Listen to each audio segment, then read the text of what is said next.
Oi, eu sou a Laís, esse é o Pode Ir Lá, e no episódio de hoje, gente, eu tô tão feliz, porque eu estou recebendo a Fé e Tulipas, que se você também não sabe o nome dela é Rebeca. Que alegria, Obrigada cara. por me receber, Laís. Nossa, eu tô tão feliz, você é tão jovem, mas você me inspira muito, você é um exemplo, assim, obviamente a gente não se conhece, né, a gente tá se vendo hoje pela primeira vez, mas tudo que você ensina na internet, a forma como você se posiciona, a forma como você fala, a forma como você é diferente, é muito visível e me inspira demais, então tô feliz demais de receber você aqui, espero que seja uma conversa maravilhosa. Se você tá assistindo, abre aí o seu coração para você ouvir a história da Rebeca, tudo que ela tem para compartilhar. Se você ainda não segue aqui o canal, eu nunca lembro de fazer isso, mas faça isso, se inscreve aí, curte esse vídeo, compartilha com quem você acha que vai curtir também.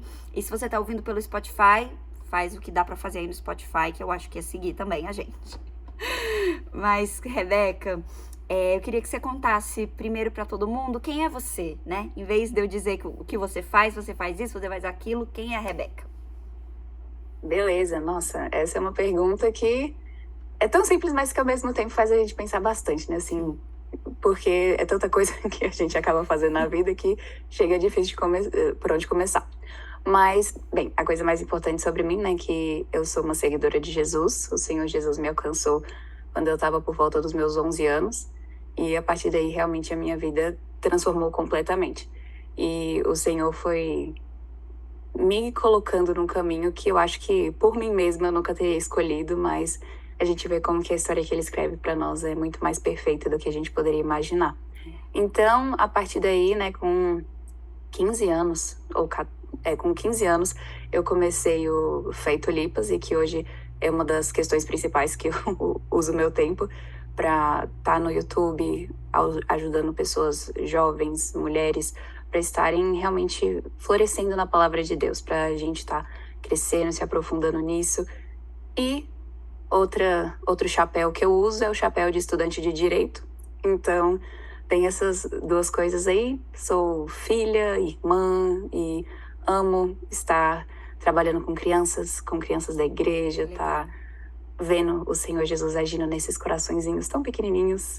Amo conversar, tipo o que a gente tá fazendo agora. É uma coisa que eu adoro, então algumas coisinhas, e eu amo chá gelado. Por isso que eu não poderia deixar de ter o meu chazinho gelado aqui também. É de que esse aí? É de que o chazinho? Esse daqui é de limão. Ai, que singelo, eu amo. Eu comprei um ontem, que vem na caixinha mesmo, mas é pra chá, você consegue fazer ele gelado, abacaxi com hortelã. E vende assim o Olha sachêzinho só. no mercado, muito gostoso, que aí você bota na água gelada e vira um suquinho, né? Não precisa ficar bebendo suquinho. Eu gosto também. Eu também sou a favor do chá. Muito bom. Cara, você falando, né, sobre quem você é, e eu vejo que todas as pessoas cristãs que eu recebo aqui no podcast, elas têm um pouco mais de facilidade de dizer quem elas são, sem ser eu faço isso, eu faço aquilo, porque eu acho que quando a gente conhece Jesus, o que impacta de imediato é na nossa identidade, né?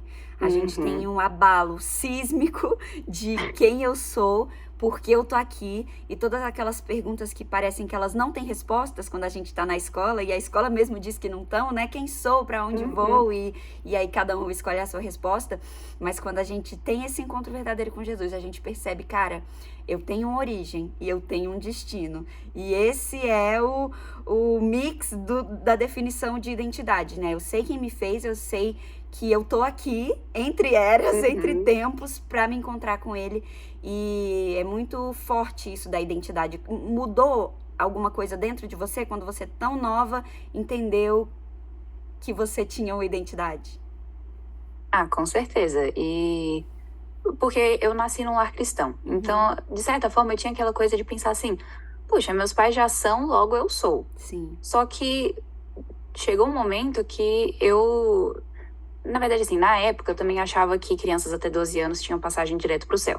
Então, quando eu fiz 11, eu já tava assim, puxa, eu só tenho mais um ano de passagem livre.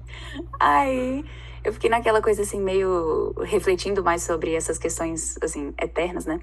E aí, uma vez meu pai falou assim, a gente para assistir um filme, bora. Aí a gente foi assistir um filme que era bem evangelístico, E aí aparecia um dos personagens, que era um rapaz que ele tinha tido várias oportunidades de se converter e ele sempre rejeitava. E eu pensava assim, gente, eu sou desse jeito. Eu já tive várias oportunidades já na igreja. Quantas vezes não via pastores falando, receba o Senhor Jesus, converta-se, entregue seu coração a Ele. Mas às vezes eu ficava naquela tipo assim, ok, faço isso depois, assim. Tenho 11 anos, tenho muito que viver da minha vida. Mas quando eu assisti esse filme, realmente clicou assim, sabe? De saber, eu preciso fazer isso agora. E a partir daí, o Senhor, ele teve muita paciência comigo, porque eu aprendi um pouco devagar sobre as questões, assim, de realmente não colocar o meu valor em maquiagem, em aparência externa, e realmente entender que eu deveria me alegrar na identidade que ele me deu como uma pessoa diferente. De, porque eu sou cristã, eu vou ser diferente das outras coleguinhas da escola. E no começo isso era uma coisa que já me chocou algumas vezes, de ver assim, puxa, uma pessoa que às vezes senta do meu lado na sala, mas que parece que a gente veio de mundos diferentes. E isso é uma coisa que, depois que a gente entende, dá a impressão que você fala assim, é uma das coisas mais preciosas de ver como que nós estamos neste mundo, mas nós não somos dele. Nós realmente, assim, somos aqui estrangeiros, nós somos viajantes nesse mundo. E entender isso me ajudou a, muitas vezes, fazer coisas desconfortáveis, como de, em algumas situações, a conversa tá indo para um lado e eu falo assim, olha, tentar de alguma forma falar de Jesus para a pessoa, que às vezes em primeiro ponto é um pouco difícil, mas você puxa aquela coisa e até, ainda mais no ensino médio, ainda na escola, as crianças às vezes ficam com aquela impressão de tipo, ué, como assim? Você tá me falando de Jesus e a gente é criança, isso não é coisa de adulto, e até ficava desse jeito. E muito rápido pegou minha fama na escola de ser a crente e tudo, então, assim, isso também colaborou, mas assim, é muito bom. E essa diferença, essa identidade realmente nova que a gente tem em Jesus, uma vez eu tava até falando com semana passada mesmo, tava falando com uma menina que nem é crente, tentando compartilhar o evangelho com ela, e eu falei assim, olha, ser cristão é a melhor coisa do mundo, porque você tem uma esperança na vida e na morte. Tudo que acontece na vida, Deus está, de alguma forma, cooperando para o nosso bem. E quando a gente morrer, a gente vai estar com Ele eternamente. O que tem de melhor? Não tem nada melhor que isso. É verdade. Então, eu acho que eu respondi a sua pergunta, né, Laís? Eu acho que eu fui indo meio longe aqui. Não, foi super. E é engraçado que você falando isso, você é tão nova, e eu vejo que quando a pessoa ela é jovem, como é difícil ela se posicionar em questões tão pequenas, e ela conseguir fazer isso é só quando ela foi realmente alcançada por um amor que excede tudo isso. Porque os adolescentes, eles precisam tão fortemente de aceitação, de aprovação, né? E quando eu vejo, assim, adolescentes jovens que têm coragem de falar, cara, eu não faço isso não é porque eu não posso, é porque eu não quero. Eu quero coisas muito maiores, eu tenho algo que é muito maior pra mim do que isso. E aí a gente entende que não é sobre o que eu posso e nem sobre o que eu não posso, porque parar de fazer tal coisa é tão fácil. Fingir qualquer coisa é tão idiotamente tranquilo, mas você saber que o seu coração foi transformado de um jeito que você não tem ar, né, longe daquilo. E eu lembro de algumas situações quando eu era jovem e adolescente, e hoje, com um entendimento e com um encontro profundo com Jesus, eu entendo assim, eu penso, cara, quantas oportunidades eu perdi, quantos amigos que estavam do meu lado, pessoas que passaram por mim, e o que falou mais alto foi o meu medo, a minha reputação, a minha preguiça, o meu orgulho, tantas coisas, e aquelas vidas poderiam ter sido transformadas. E um dia eu vi um testemunho de uma amiga minha, que ela tinha uns 8 anos, ela era, assim, muito amiga minha na igreja na época que a gente era criança, e aí eu vi um comentário de uma professora dela no Instagram dela falando assim, cara, lembra aquele dia que eu tava na sala de aula, depois da aula você veio falar comigo sobre Jesus, você tinha 8 anos, e aquele dia tudo mudou na minha vida. Eu falei, caramba, como a gente é idiota de deixar passar pequenos momentos assim. E eu tive, né, eu conheci Jesus quando eu era criança também, e eu percebo depois de um tempo que eu me identifico demais com aquela passagem de Paulo que fala, vocês já deviam estar comendo alimento sólido, e vocês nessa idade ainda estão tomando leite. E com essa passagem Deus me chacoalhou assim há um tempo atrás, há uns anos, quando eu acordei, eu falei, gente, eu tô na idade de alimento sólido, por que que eu tô querendo leite, né? E você teve esse momento de virada na sua vida, de falar, mesmo você sendo tão jovem, né? Você tem 21 anos, mas de você falar, agora é comigo, uma responsabilidade de ir atrás do alimento sólido. Eu acho que foi uma questão, Laís, meio também, de certa forma, aos poucos. Porque logo que eu converti ainda foi, assim, difícil realmente para eu cair a ficha sobre todas essas coisas.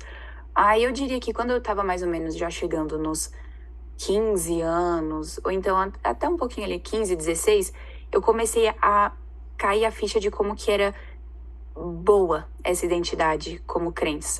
E não, foi bem nessa época, e aí que eu comecei a levar mais a sério tudo isso, que eu também comecei a me dedicar mais à leitura, e também, assim, leitura no geral, mas assim, focando também em leituras crentes e tudo. E aí, quando eu tava no segundo ano do ensino médio, foi realmente o ponto de virada, assim, de que foi basicamente um vai ou racha. Porque eu tava muito empolgada, né, com essas coisas de estudar, passar em vestibular e tudo mais.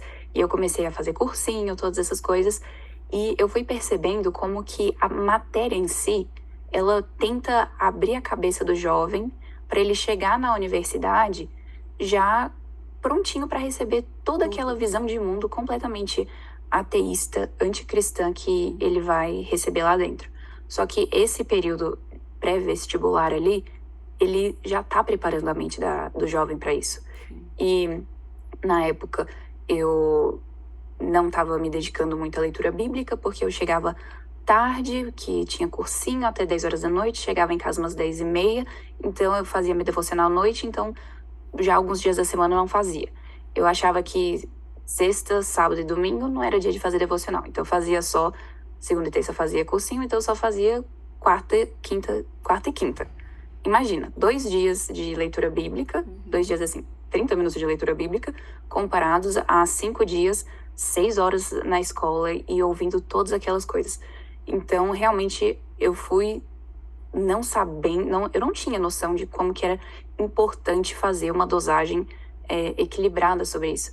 E aí eu comecei a ouvir todas aquelas matérias. Uma questão também que ficou na minha cabeça foi a parte do feminismo, que eu tentava, de alguma forma, eu nunca me chamaria de feminista. Mas eu diria assim, não, quando a Bíblia tá falando sobre submissão, não é submissão, é outra coisa. Aí eu ficava tentando reinterpretar na minha cabeça. E nesse mesmo período eu tava, de alguma forma assim, tão, digamos, fria espiritualmente, que eu comecei a ter certas crises de ansiedade, mais ou menos, de ter muito medo em relação a tudo, de começar a ver Deus como alguém que não queria o meu bem. Eu tinha tava com essa visão muito errada. E aí, o Senhor, ele nos resgata de uma forma maravilhosa, né? Porque eu lembro que de Natal, o meu irmão tinha me dado o livro Lutando contra a Incredulidade, do pastor John Piper. E o primeiro capítulo foi exatamente o que eu tava passando, que era o capítulo sobre ansiedade. E ele fala, se você tá lutando com ansiedade sobre algum... E ele vai dando vários exemplos, né? Assim, ansiedade em relação ao envelhecimento.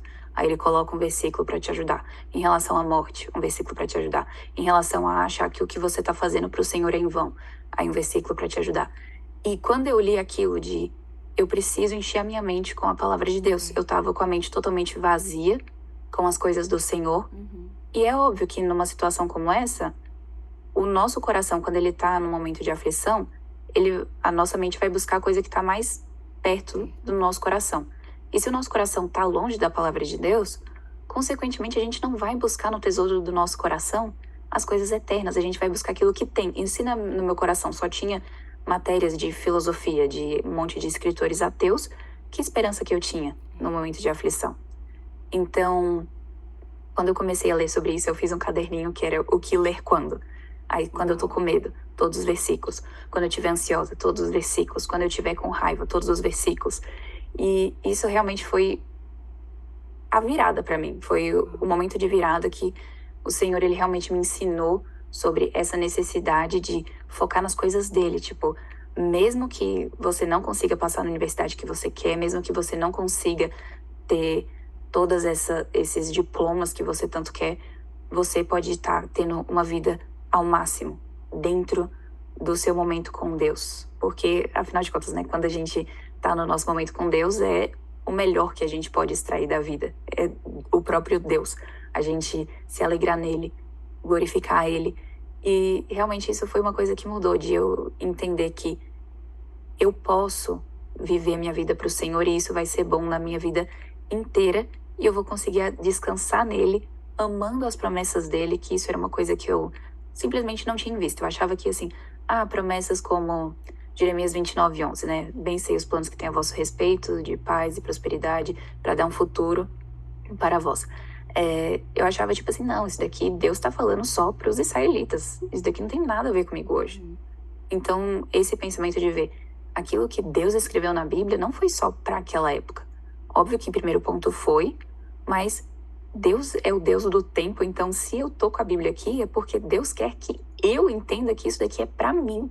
Isso diz respeito a mim também.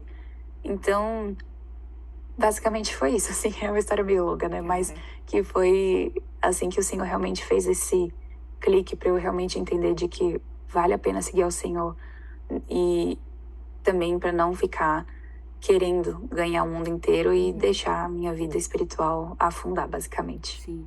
E nem esperar o momento de quando eu chegar em tal lugar, né? Você estava falando, me veio muito forte a ideia de que, principalmente quando a gente é jovem, a gente está sempre esperando o dia em que eu tal coisa, o dia em que eu tal coisa, o dia em que eu tal coisa. E esses dias, quando eles chegam e a gente percebe que, na verdade, não é nada disso, né? Eu imagino que muita gente se frustra, muita gente fica triste, e até o próprio Schopenhauer, que talvez você tenha lido e é um dos que deixa a gente meio biruta, ele fala uma coisa que para a realidade dele é muito certa. Ele fala, a vida é a constante oscilação entre o anseio de ter e o anseio de ter e o tédio de possuir. Olha que tristeza. O entendimento de que a vida é, eu quero ter, eu quero ter, eu quero ter. Quando eu tenho, que tédio, que tédio, que tédio que eu tenho. E viver com essa perspectiva é muito pouco pro que a gente pode, né? É muito pouco para esse nível de vida abundante, de saber que o presente realmente ele tem esse nome porque ele é uma dádiva, porque ele é um dom gratuito de um Deus que não tem sombra de variação, né? Você também estava falando sobre as matérias, né? E sobre tudo aquilo que a gente aprende, e eu lembro de uma ocasião muito forte quando eu estava na faculdade, que eu estava lendo um livro sobre identidade, voltando a falar da identidade, e aquilo virou a minha cabeça de um jeito que nada tinha mais esperança, sabe? Nada era nada. E aí eu sempre fui de gostar de ler, então eu me esforçava para estudar de verdade.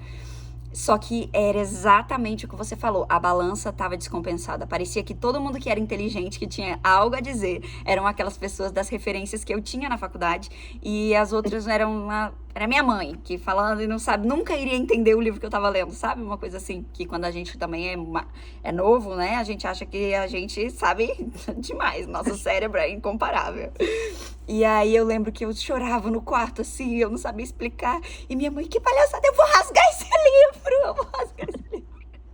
Ela também não tinha a ferramenta, mas que desesperador né? Você lidar com tantas filosofias, você não ter arma para você lutar contra aquilo. Porque a gente tem ótimas pessoas que já passaram por isso, já desvendaram, já trilharam um caminho de soluções. Eu queria que você desse, eu sei que você gosta muito de ler e dá sempre várias dicas, eu queria que você desse algumas dicas de ou livros sobre educação ou livros de bagagem mesmo, que você acha que são fundamentais. Olha, eu diria um dos livros que faz o quê? Mais ou menos um ano que eu li, mas que eu falava assim, gente, quem dera se eu tivesse esse livro quando eu estava no ensino médio. É o livro Segure a Linha, um chamado Coragem Cristã em uma Cultura de Conformidade, do pastor Eric Reed. E o que eu gostei é porque ele traz essa questão sobre a gente entender que uma das questões essenciais da identidade do cristão é que ele tem que ser corajoso. A gente vê esse padrão, assim, óbvio, na vida do Senhor Jesus, mas a gente vê em Daniel, em Sadraque, Mesaque e Abednego. A gente vê que Pedro, em primeiro ponto, ele tinha falhado na questão de ter coragem de anunciar o nome de Jesus. E aí, no livro, ele vai trazendo sobre questões muito atuais, questão sobre sexualidade, questão sobre justiça social, e tudo isso numa forma leve e também muito prática para a gente conseguir ter esse ânimo de também se posicionar em sala de aula, se posicionar quando a gente estiver em conversa com outras pessoas. Então, esse daí é o primeiro que eu acho um dos mais importantes. Outro livro que também eu acho muito bom é uma trilogia ele não era pastor, do teólogo Francis Schaeffer, que ele tem O Deus que Intervém, e eu lembro que um pouco antes disso que eu contei de eu estar no segundo ano, acho que, salvo engano, no primeiro ano do ensino médio, eu estava lendo com meu pai. Então, é interessante que ele vai explicando. Ele também era filósofo, crítico de arte, então ele pega todas essas questões e ele vai sintetizando de uma forma que você vê como que algo influencia. Começa na filosofia, depois vai para a arte, aí depois até chegar dentro da igreja. Então a gente vê esse padrão de como que funciona. Ele coloca uma escadinha no livro que ajuda bastante. Ele também tem a série de documentários do livro dele, Como Viveremos. E realmente entender aquilo dali abriu meus olhos em sala de aula para ver assim, uau, tem muita coisa dentro disso, de ver como que essa questão do hedonismo, né? Comamos e bebamos porque amanhã morreremos e eu só tenho que buscar minha felicidade. Todas essas coisas levam à destruição da raça humana. Não tem como a gente achar que algo bom vai vir disso. E ele pega o exemplo do Império Romano, que o Império Romano caiu porque, em primeiro ponto, ele estava fraco por dentro. Essa filosofia hedonista que estava ali dentro fez com que as próprias pessoas já estivessem muito frágeis para que, na hora que visse qualquer invasão, destruísse completamente. Então, eu acho que seria esses dois, né? Do Segure a Linha, e esse do Schaeffer, que aí tem o Deus que Intervém, e também o Como Viveremos. Eu esqueci qual que é o outro livro da trilogia, mas que esses são realmente muito bons, e nessa questão de apologética, né, que eles dão pra gente realmente cair a ficha. Se eu fosse dar um bônus, tem o livro também que é Um Homem e uma Mulher, do pastor Joel Bick e Paul Smalley, que é o pastor assistente dele. São livros que trazem uma certeza bíblica incrível. Muito bom. E como é que você falou que começou o Fé e Tulipas quando você tinha 15 anos, mas como é que foi? O que deu o start? O que você pensou? Cara, preciso falar, não tô conseguindo guardar pra mim. Como é que foi? Menina, parece assim, por um lado, dá a impressão de, tipo assim, parece que desde pequenininha Deus estava me preparando pra isso. Porque eu sempre fui meio de falar bastante, aí até... Eu lembro que o professor chegava na minha mãe, tipo assim, olha, não adianta, eu posso botar a Rebeca na parede, que ela vai conversar com a parede, assim, não tem o que fazer. Mas quando eu tava por volta dos 12 ou 13 anos, eu tinha começado um canal no YouTube de tradução de música. Eu sempre gostei muito de música cristã internacional e eu falava assim, preciso traduzir essas letras, são muito boas. Eu fazia aqueles vídeos de legendagem e eu fui colocando. Então, eu fui aprendendo sobre edição de vídeo. Eu nunca fui muito boa nisso, mas assim, eu sempre soube o basiquinho. Aí, depois eu tinha pensado assim, puxa, ia ser legal algum que eu aparecesse, que eu falasse algumas coisas. Aí eu fiz uns filmando com a webcam do computador. E eu falava e eu fiz e eu não contei pra ninguém. Eu fiz uns 2, 3 vídeos, não contei pra ninguém. Depois meu irmão achou e ficou pegando no meu pé. E aí eu fiquei naquela coisa, tipo assim, puxa, não é isso. Aí eu lembro que com uns 15 anos, uma vez, eu tava na igreja e o pastor tava pregando sobre 1 Samuel 25, que fala sobre quando Abigail foi até Davi, e o pastor tava falando como que ela era um exemplo de feminilidade, como que ela era uma mulher piedosa, uma mulher de Deus, e ele foi falando algumas características, e aí na minha cabeça eu dei um pause assim no culto e eu comecei a procurar as características no texto por eu mesma. E aí eu fui olhando, escrevendo do ladinho, e eu falei assim, nossa, esse daqui daria um bom vídeo no YouTube.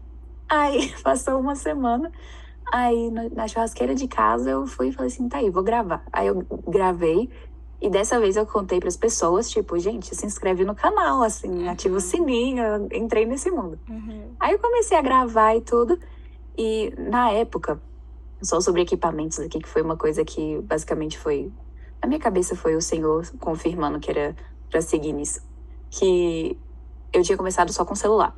Aí uns colegas meus na escola falaram assim, não, filma com o celular o vídeo e grava o áudio com outro. Eu comecei a fazer isso, deu uma melhoradinha. Passou um tempo, do nada, o meu avô, ele me deu uma câmera. Eu fiquei assim, uau, era isso. Deus estava me confirmando de uma forma que, olha, você foi fiel no pouco, eu vou te colocar aqui com muito. Aí o Senhor foi me ensinando e é maravilhoso, assim, eu fico de queixo caído quando eu vejo assim, caramba, tantos anos que o Senhor tava assim, ó, você vai fazer isso daqui. Cuidando. Que Pois é. demais. Muito bom. E você falou de 1 Samuel 25, né? E foi o Uhum. capítulo de hoje do Bíblia em Voz. De hoje ou de ontem, se não me engano. Menina, é a Olha que demais. providência. Não é muito legal?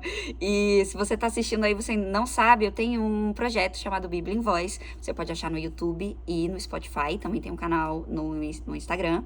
Mas todo dia no Spotify e no YouTube eu lanço capítulos da Bíblia narrados por mim. Então eu faço as vozes do fulano, do ciclano, do fariseu, da serpente, de Jesus e de Davi e de Samuel.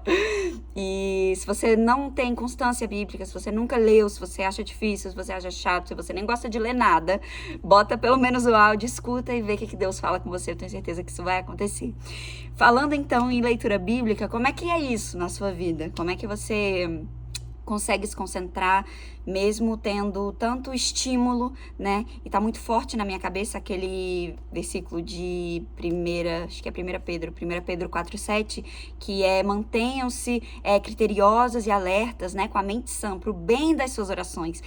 Ou seja, a gente tá tão cheio de distração e coisas e luzes e flashes rápidos que as nossas orações ficam prejudicadas, porque a gente começa a orar, Senhor, meu Deus, nossa, tenho que fazer tal coisa, né? Ai, Deus, fulano, tal coisa. As nossas orações ficam cheias das distrações que a gente está alimentando o dia inteiro. Como é que é isso para você? Como é que você se policia com o uso de celular, já que você fica também trabalhando com isso? E como que você sai do celular um pouco e consegue focar na sua vida com Deus? Como é que você faz? Muita pergunta ao mesmo tempo, mas... Não, mas tudo revolvendo sobre o mesmo princípio, né?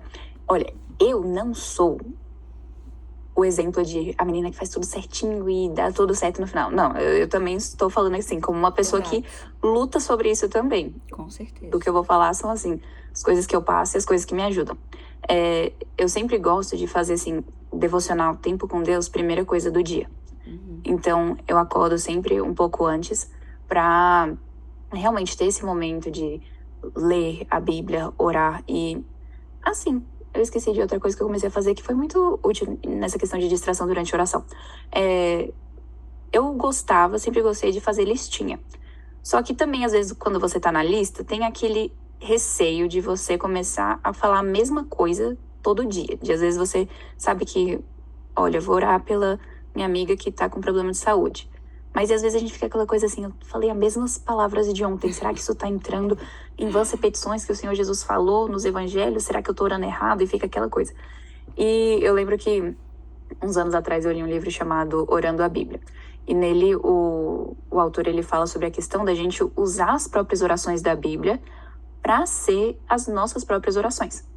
E essa é a primeira coisa que eu faço na minha devocional. Eu começo com salmos, então eu leio uma linha e aí eu oro tudo que vier à minha mente a partir daquela linha. Depois eu vou para outra e assim vai. Então, assim, só para exemplificar um pouquinho, que é até o exemplo que o autor tá no livro, do Salmo 23. Então, o Senhor é meu pastor. O que isso me lembra? Bom, que o Senhor, ele cuida de mim, da mesma forma como Deus cuida das ovelhas, um pastor cuida das suas ovelhas, o Senhor cuida de mim. Então, eu posso orar pedindo o cuidado de Deus e agradecendo o cuidado dele. Pastores, eu também posso começar a orar pelos meus pastores da minha igreja para que o Senhor esteja guardando eles. Então, se eu orei tudo que eu conseguia pensar, então, próximo, nada me faltará. Então, eu posso orar pelas pessoas que estão com necessidades, posso orar pedindo ao Senhor para prover para mim, posso orar ao Senhor pedindo para que Ele não deixe faltar nada, pedindo para que Ele abençoe aquelas pessoas que estão com poucas coisas. Então, acho que já deu para pegar um pouco do princípio de que essa questão de vai pegando as coisas que muitas vezes a gente não estaria lembrando de orar sobre isso se não fosse aquele texto. Então, às vezes, a gente não lembraria de orar pelo nosso pastor, mas por causa do Salmo 23 que a gente estava orando naquele dia, a gente orou pelo nosso pastor. Então, isso me ajuda bastante para também prestar mais atenção no que eu vou orar, mas também para ter como se fosse palavras novas para dar a Deus na oração. E também uma coisa que o autor ele fala de você vai orar as palavras que o próprio Espírito Santo inspirou na palavra de Deus. Então, eu acho isso muito bom e me ajuda realmente a concentrar. Então eu faço esse momento de leitura bíblica, de oração bíblica no caso, e depois eu tenho minha listinha, eu oro por algumas questões específicas, e aí eu vou para minha devocional de leitura mesmo, e eu leio 1 ou 2 capítulos, dependendo do tamanho do capítulo, né? E aí eu busco, assim, também orar com base naquele texto, porque essa é uma das formas que a gente pode usar basicamente como de meditação. Tem um autor chamado Thomas Watson que ele dizia que muitas vezes a gente sai frio da nossa leitura bíblica porque a gente não se aqueceu no fogo da meditação. Isso é uma coisa que realmente grudou na minha cabeça, porque quantas vezes a gente lê uma coisa de manhã, chega à noite, a gente nem lembra o que a gente leu na leitura bíblica. E a gente pensa, né? Por que isso acontece? Porque a gente não parou para meditar. E meditar seria pensar intencionalmente sobre alguma coisa. Durante o dia, a gente está meditando sobre várias coisas. Por exemplo, quando eu tenho prova, um dia antes eu gosto de ficar pensando sozinha, sem nenhuma anotação por perto, sobre a matéria para fixar. E da mesma forma, a gente tem que estar fazendo essas coisas com a própria Bíblia. Estar pensando sobre ela para que ela esteja fixa no nosso coração, na nossa mente. E igual a gente lê no Salmo 1, né? Bem-aventurado aquele que medita na lei do Senhor de dia e de noite. E a gente tem esse chamado e é uma coisa maravilhosa, porque a gente vai ver como que, igual você tinha mencionado, né, Laís, que a gente tem tantos estímulos hoje em dia. Qualquer lugar que a gente olha tem uma luzinha, aí o celular treme, notificação, isso e aquilo, tanta coisa que a nossa mente ela fica, de certa forma, saturada de informação. A gente não aguenta, a nossa mente não vai aguentar tudo isso. Então a gente tem que filtrar aquilo que a gente tá consumindo, aquilo que a gente tá meditando sobre, porque senão a gente realmente vai ficar com o nosso coração sobrecarregado. E a gente precisa dar essa pausa de falar assim, eu vou dar altas na minha mente para que eu consiga pensar naquilo que é de valor eterno. Então, às vezes, a gente está dirigindo e começa a pensar em algum versículo que chamou a atenção. Aquilo dele já, de alguma forma, já vai limpando a nossa mente, tirando aquilo que estava sujo e vai colocando aquilo que é limpo. Então, igual, por exemplo, que eu tinha mencionado sobre um pouquinho do que eu tinha passado, né, de ansiedade. Muitas vezes a ansiedade, ela vem, eu diria até todas as vezes, porque a gente ficou meditando naquilo que era errado. A gente não deveria estar meditando no nosso medo do futuro. Então, a gente deveria estar pensando o quê? No futuro, Deus já está lá. Então, eu posso descansar, sabendo que Ele que criou o futuro, será que Ele não vai fazer o que é bom para mim no futuro se Ele prometeu que tudo vai cooperar para o meu bem? Uau. Então, essa mudança de pensamento, né, que só a leitura da palavra faz na nossa mente, é uma coisa que a gente precisa exercitar. E quando eu comecei a realmente ser mais intencional nessa questão de meditação, dá para perceber, assim, na nossa vida de, uau, tem momentos que a gente vai se lembrando da palavra de Deus. O próprio Espírito Santo vai colocando na nossa mente como se fosse sussurrando a própria Bíblia para a gente conseguir fazer decisões. Ou então alguma coisa, igual você falou, de uma coisa que eu tinha citado e que Deus já tinha orquestrado para ser o capítulo que você ia ler hoje. Então, assim, são coisas que Deus faz na própria Bíblia que a gente fala assim, gente, é maravilhoso a gente ver como o Espírito Santo age. Muito. E, assim, é aquela coisa, né? É maravilhoso ser cristão, assim, o tempo de você estar com calma, lendo a Bíblia, intencionalmente lá pensando sobre isso, é realmente um momento de refrigério para nossa alma. Assim, é maravilhoso. Essa é a palavra, é maravilhoso. Muito bom. Eu queria que você contasse quais são as ferramentas que você usa quando você precisa desconectar. Você tem um horário, limite de uso de celular? É uma coisa que você luta contra isso? Eu, por exemplo, botei um horário, assim, no meu celular. Eu falei, daqui pra cá não entro mais em rede social, porque senão eu não consigo. Então, você tem alguma ferramenta dessa? Ou você consegue tranquilamente? Nossa, quem dera você conseguisse tranquilamente. Eu uso o próprio temporizador que tem no celular, né? Questão de bem-estar digital. Aí eu coloco o temporizador no Instagram, que esse daí é o mais, na minha opinião, rouba tempo. E aí às vezes eu vou lutando, assim, me monitorando, assim, quando eu vejo que eu fui até o limite, eu já fico assim, puxa vida, eu tinha que ter ido até o limite. Podia ter dosado melhor pra não ter que chegar no limite. Aí eu fico mais desse jeito, mas eu ainda tô lutando em relação a isso. É uma das minhas grandes lutas, mas como eu também trabalho muito com isso, Exato. então fica aquela coisa de falar assim, como é que eu consigo Uhum. dosar o que é trabalho e o que é eu me distraindo e perdendo tempo. Uhum. Então, isso que às vezes eu tento maneirar pra quando eu estiver fazendo uma tarefa, de tentar não ficar mexendo Uhum. no celular, de tentar realmente falar assim, eu vou fazer, só vou parar com isso aqui quando a tarefa estiver 100% concluída. Uhum. E tentando desse jeito, porque às vezes a tarefa fica chata e a gente fala assim, não, um tempinho Quero pode, descansar. vou Uhum. fazer uma indulgênciazinha aqui pra Sim. mim mesma. E você tem alguém que te ajuda ou você faz tudo sozinha em todos os perfis? Depende do feito lipas. Assim, questão de ideia, Uhum. o meu irmão me ajuda bastante. Muito bom. Então, assim, às vezes a gente fala assim, ó, que tal fazer isso aqui ou aquilo ali. Então, isso daí é muito bom. Mas, assim, questão de edição, fazer arte, geralmente sou mais eu mesmo. Guerreirona. A gente também, eu acho muito legal que você sempre tá falando sobre entretenimento, sobre filmes, sobre como a gente blindar a nossa mente em relação a isso. E eu, como uma pessoa que eu trabalho fazendo entretenimento, vamos dizer assim, né? A minha voz está nos entretenimentos e eu não tenho vontade nenhuma de assistir.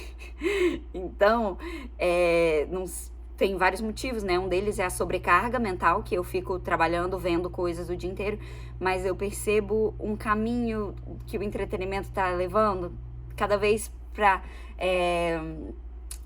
classificações indicativas menores, temas mais complexos e coisas mais difíceis. Antigamente, assim, em todas as TVs abertas, a gente não podia, por exemplo, falar palavrão. Então, isso já era um pedido do cliente. Hoje em dia, quase todas as coisas têm isso. E aí, eu sempre fico aquela que fica achada, vou trocar isso aqui, tá? Então, assim, eu vejo que é difícil lidar com o entretenimento. E eu vejo que você fala muito sobre boas escolhas. Como é que você começou a pesquisar sobre fazer boas escolhas? E queria que você também desse dicas, assim, de algumas coisas legais que você assistiu, que você acha que a galera pode curtir. Claro, isso daí também vem por aquela questão de muitas vezes a gente erra e fica aquele sentimento de, puxa vida, por que eu fui assistir um filme desse? E eu lembro que, por exemplo, quando eu era mais nova, eu tava na sensação de um seriadinho que, apesar dele não ter essas coisas de nada explícito, não tinha palavrão nem nada disso, era muito nítido que tudo o que os roteiristas estavam querendo mostrar era realmente uma coisa de tipo, olha, vai fazendo tudo que é errado, mas não tem problema.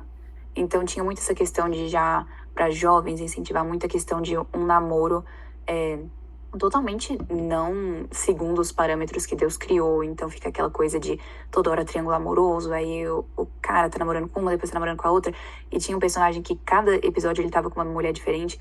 Então aquilo dali, eu fui vendo que foi causando coisas de às vezes tentar acelerar coisas que não eram para ser aceleradas. Então, com isso foi uma das coisas que eu comecei a perceber assim, puxa, eu vi que na minha mente isso daí trazia muitas coisas de ter que lutar contra. Então, como que eu posso filtrar melhor? E isso daí eu já era novinha, então eu não tinha sistematizado tudo isso bonitinho, mas assim, com o tempo a gente vai entendendo, né?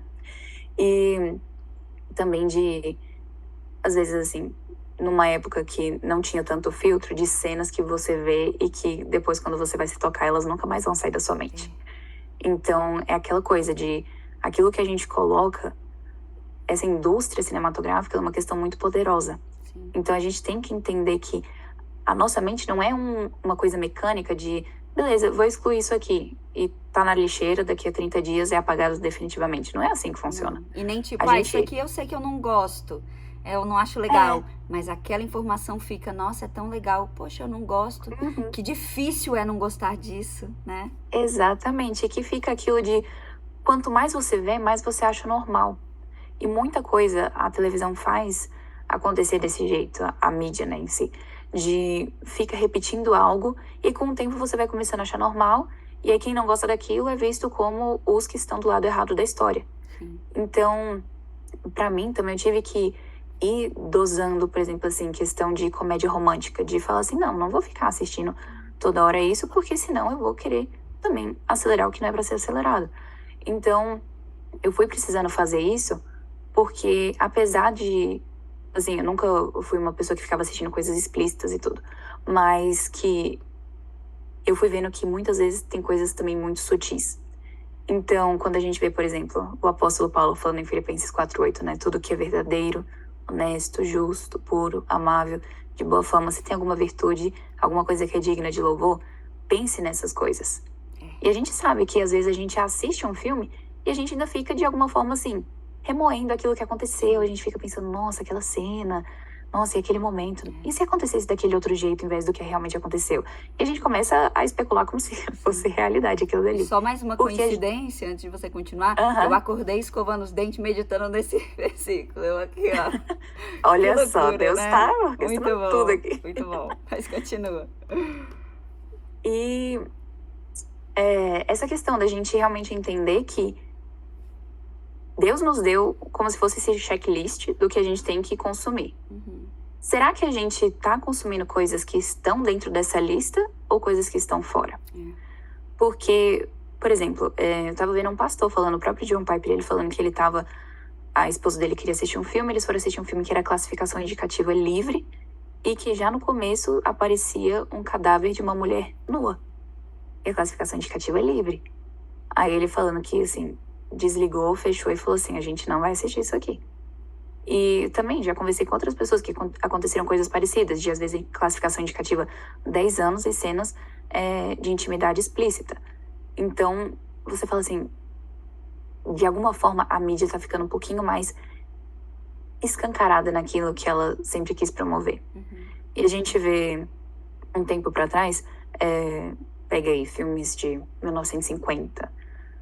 A gente olha e fala assim, não tinha essas coisas assim de uma forma tão patente. Mas já tinha os filmes em que o adultério era visto como coisa normal. Ou então que a pessoa que largava a família e ia ficar com a amante, ele estava só seguindo o sonho dele, ele estava sendo feliz. Então a gente viu essa decadência acontecendo de uma forma muito devagar. E agora, muitas vezes a gente olha e leva um susto de como é que chegou até aqui.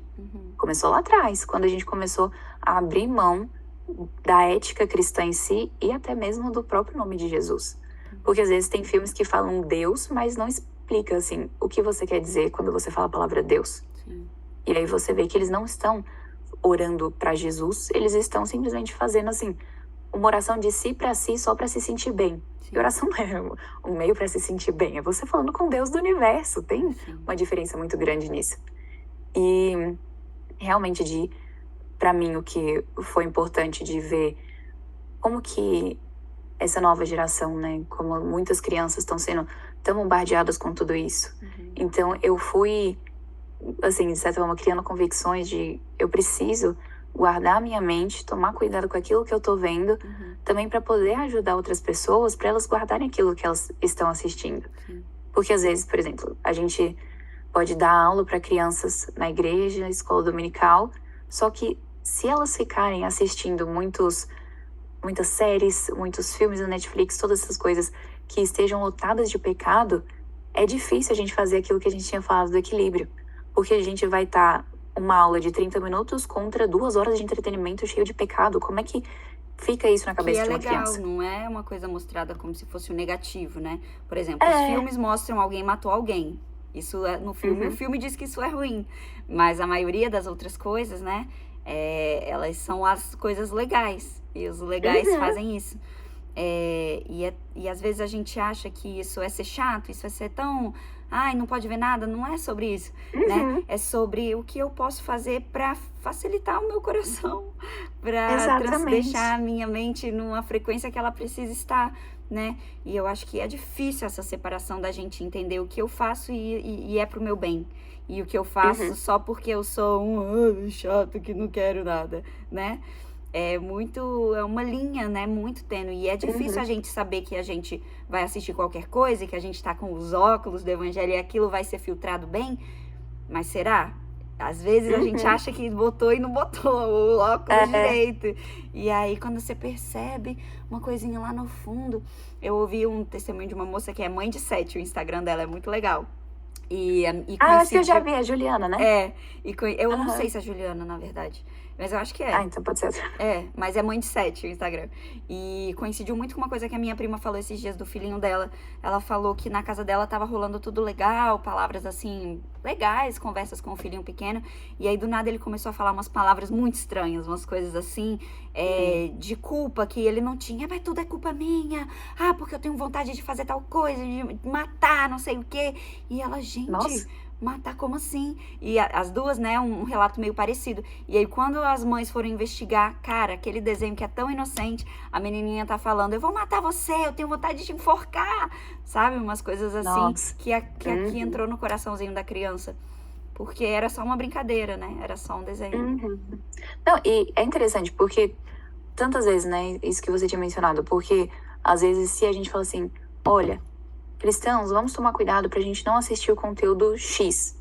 Aí vai chegar alguém, seu legalista, você acha que você vai pro céu só porque você não assiste esse negócio? E você fala assim, gente, em que planeta que eu falei isso? Eu não falei isso. Não é isso. Eu já tive gente me xingando nos comentários porque eu tinha falado, assim, exposto a minha opinião, de que eu não ia assistir um filme que se dizia cristão e que tinha cenas explícitas.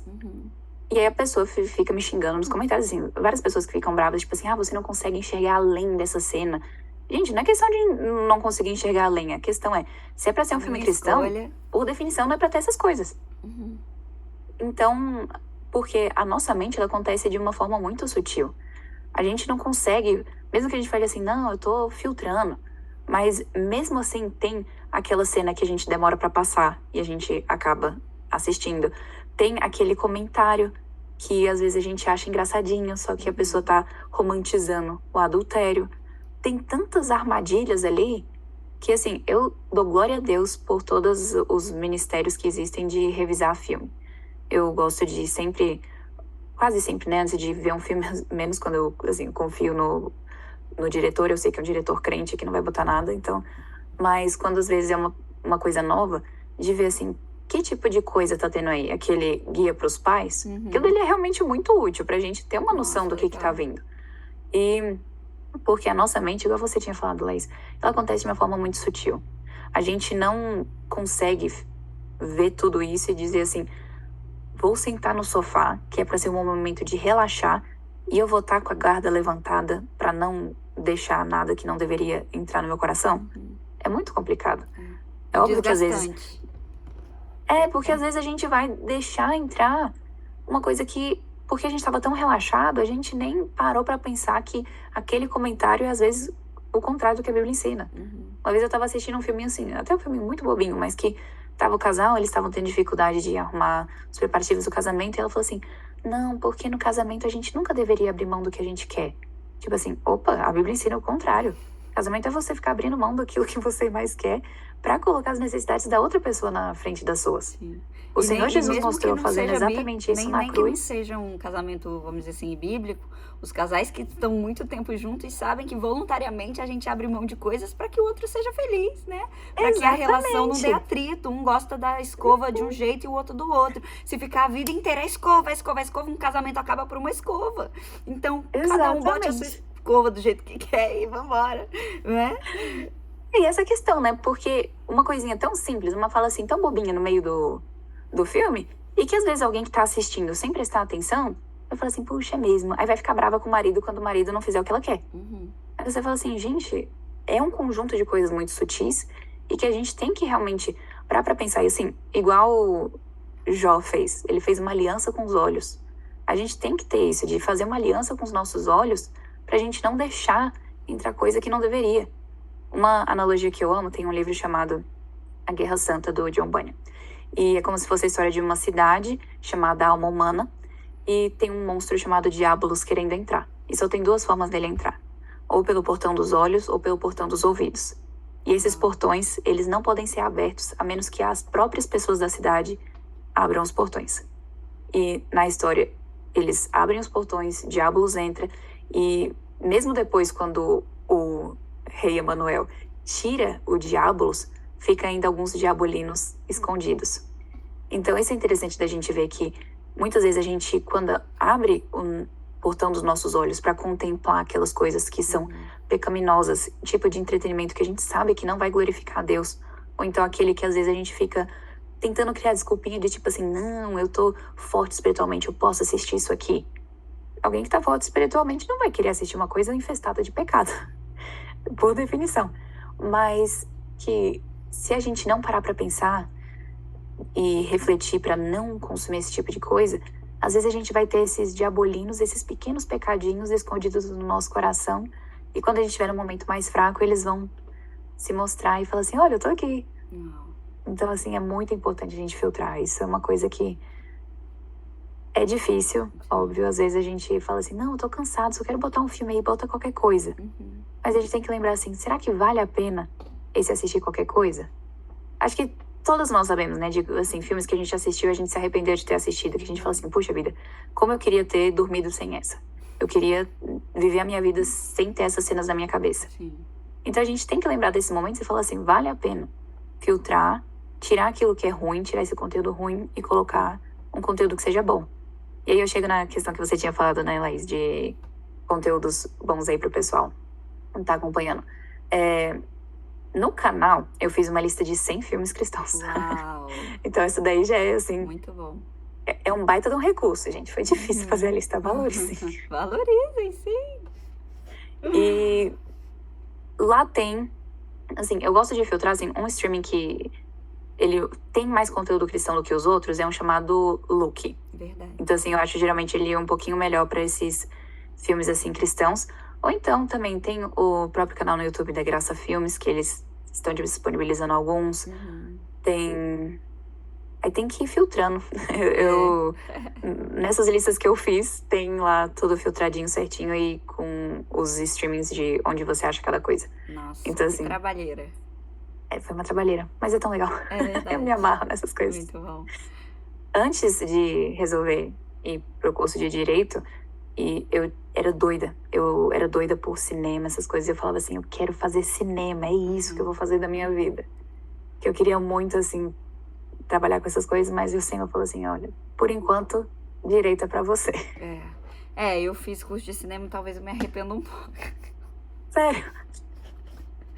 Talvez da inutilidade. Mas, Entendi. mas você tava falando e abrindo aqui o coração um pouco. Essa semana eu dublei uma coisa, semana passada, né? E obviamente que as coisas que eu dublei semana passada, elas vão demorar meses ainda pra ir ao ar. Então você que tá assistindo, nem adianta especular o que é que você não sabe. Mas eu dublei uma série e eu terminei. Já durante a série eu já tava muito mal. E quando eu terminei, eu tava chorando muito, chorando. E eu sabia o que era. Aquela série, ela não tem nada a ver comigo, sabe? Aquilo não tinha nada a ver com onde eu gostaria que a minha voz estivesse. E são situações tão tristes, assim, que envolvem a minha profissão, né? A gente não sabe o que a gente vai dublar até o momento que a gente chega pra fazer. Então, ninguém me dá um feedback do que é. Então, quando eu tô fazendo, Entendi. tô fazendo e descubro. E aí, quando eu me deparei com aquilo, eu tava tão mal. E aí, eu liguei pra uma amiga, né? Que ela é minha discipuladora. E aí, a gente conversou sobre isso. Mas como é difícil. E a gente tá cada vez mais aumentando essa quantidade desses tipos de produções. Então, é muito bom você se levantar dessa forma, dar 100 dicas que as pessoas podem procurar. E não é sobre ser um bitolado, né? Não é sobre a gente não ver nada e não é sobre isso. É literalmente sobre blindar o nosso coração e como a gente pode ser diferente e parar de lutar contra a gente mesmo de uma coisa que dava pra evitar, né? Muito legal ouvir você falando isso e você sempre fala sobre esse assunto. Eu acho incrível ouvir e aprender. E você foi lá assistir, eu talvez não teria assistido 100 filmes porque eu não tenho paciência. Menina, isso daí é carga de vida, assim. Tem filme que eu assistia quando era pequenininha. Aí eu, gente, vamos fazendo aqui. Muito bom, cara, mas muito legal. E a última coisa eu queria que você falasse para as pessoas que estão assistindo. Achou que a gente ia falar sobre dublagem, achou que você era uma dubladora, caindo de paraquedas aqui nesse assunto. Eu queria que você falasse para elas alguma palavra, alguma coisa que você sinta no seu coração. Então, vamos lá. Olha, se você ainda não tem um relacionamento com Jesus, se você ainda não conhece Jesus, talvez você tenha visto alguma pessoa que você achou que era cristã e que às vezes ela não foi tudo o que você imaginava que era e talvez você tenha ficado um pouco decepcionado com tudo isso. Mas tem uma coisa que a gente pode ter uma certeza que é que o Senhor Jesus é perfeito. Isso realmente muda tudo, porque todos nós, eu, você, a Laís e todo mundo aqui que está ouvindo, todos nós pecamos. E pecado significa que a gente errou, a gente fez aquilo que Deus não queria que a gente fizesse, a gente fez aquilo que Deus nos proibiu de fazer como humanidade. E o padrão que a gente sabe, por exemplo, os 10 mandamentos. Deus deu pra gente, talvez você se lembre de alguns, como não adulterar, não matar, não mentir, não ter outros deuses. E talvez você pense, nossa, mas eu sou uma pessoa tão legal, eu não infringi isso daí, não. Mas toda vez que a gente conta uma mentira, isso significa que a gente já tá caindo na definição como pessoas mentirosas. Quando a gente pega algo que não é nosso, nos tornamos ladrões. No momento que a gente olha para outra pessoa com desejo sexual, o Senhor Jesus nos disse que aquele que já tem esse olhar já cometeu adultério no seu coração. Quando a gente sente ódio por outra pessoa, a Bíblia nos ensina que aquele que odeia outra pessoa já assassinou essa pessoa no seu coração. Então, assim, esses são só alguns exemplos poucos de alguns dos 10 mandamentos, mas quando a gente olha para isso, a gente vê, eu tô muito longe disso. Se Deus me julgar por esse padrão, eu sou culpado. Eu mereço o inferno. Mas Deus fez algo para que pecadores não precisassem receber essa punição. E ele enviou seu filho Jesus. E Jesus, ele viveu a vida perfeita, a vida que a gente nunca ia conseguir viver. Ele viveu. E lá na cruz, ele falou uma coisa que aparentemente é estranha. Quando ele diz assim, está consumado. Muitas pessoas talvez já tenham ouvido isso, mas nunca pararam para pensar no que realmente significa. Que está consumado, está terminado. Jesus ali, ele pagou o preço do pecado. Ou seja, tudo aquilo que eu tinha feito de pecado caiu ali em cima de Jesus. E de todos aqueles que são eleitos de Deus, caiu ali em cima de Jesus.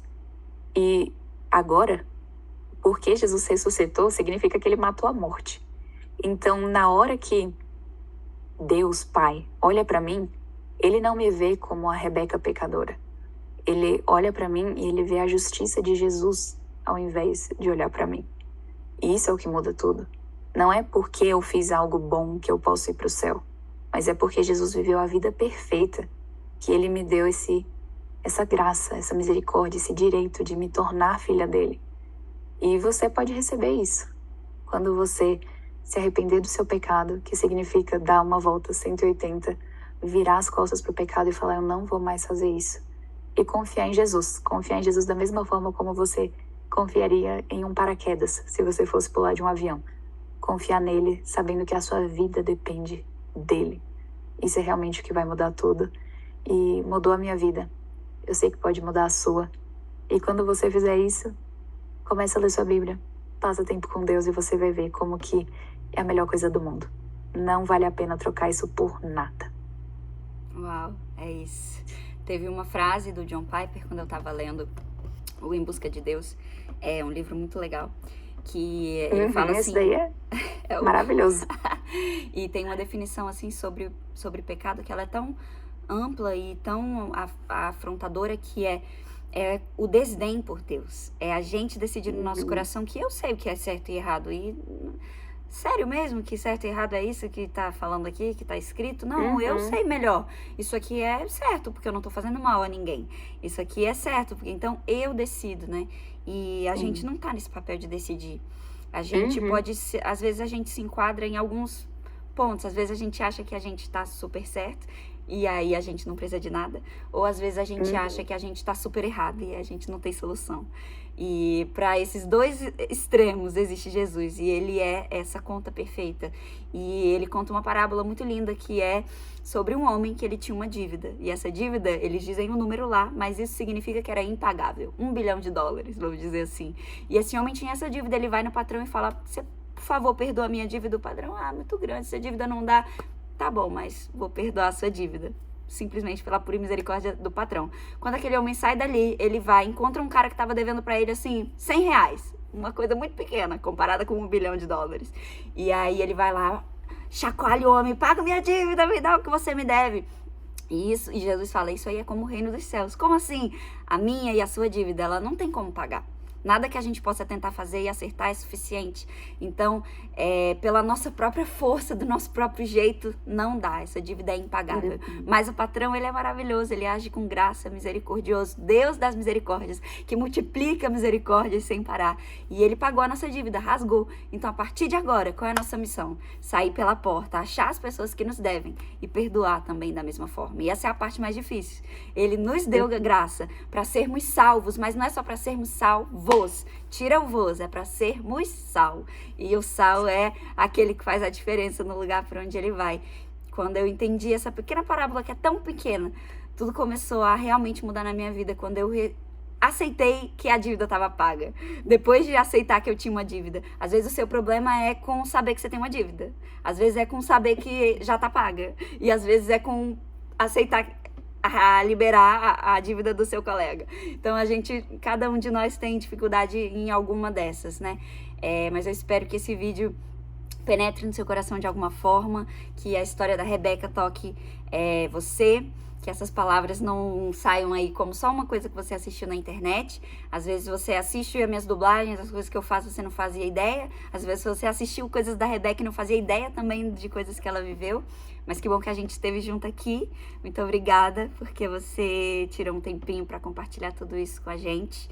Abrir o seu coração, não reter tudo aquilo que você tem recebido, visto. E muito obrigada, muito feliz de estar aqui com você. Eu que agradeço, Laís. Amei a oportunidade de te conhecer mais um pouquinho e conversar aqui com o pessoal também. Muito bom. Fala aí, então, suas redes sociais para quem ainda não te segue. Esqueci. No YouTube, canal Fé e Tulipas. E no Instagram é sem o E. Então fica Fê Tulipas, que fica mais bonitinho na hora que escreve o arroba. Muito bom. E aí as pessoas acham que seu nome é Fê. Né? Já me chamaram de Fernanda e vai indo aí. Muito bom. Mas obrigada, Rebeca. Amei. Obrigada a vocês que ficaram aqui com a gente. Até o próximo. Pode ir lá. Beijo. Tchau.